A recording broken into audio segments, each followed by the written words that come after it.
Violentas protestas en Chile tras la muerte de un artista callejero baleado por un policía. El malabarista se negó a un control de identidad que le ordenaban dos uniformados en una calle de Panguipulli ubicada a unos 850 kilómetros al sur de Santiago, lo que generó una discusión que terminó con uno de los agentes disparando en contra del artista, según un video del hecho que fue ampliamente difundido por canales locales y en redes sociales.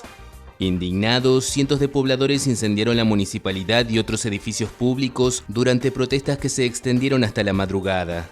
Agentes antidisturbios los enfrentaron con gases lacrimógenos y carros lanzaagua.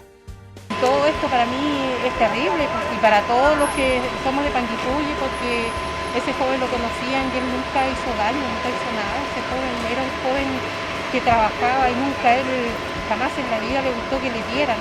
Él trabajaba y compraba su comida.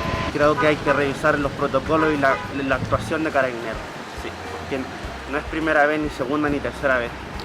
El país está viviendo algo que ya se está haciendo común esto, y no puede ser así, no podemos normalizar esto, no puede ser así.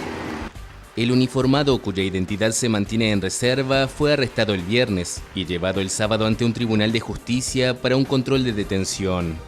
En la audiencia se determinó que el imputado quedará detenido al menos hasta el lunes, cuando la Fiscalía presente las acusaciones en su contra y se inicie la investigación del caso.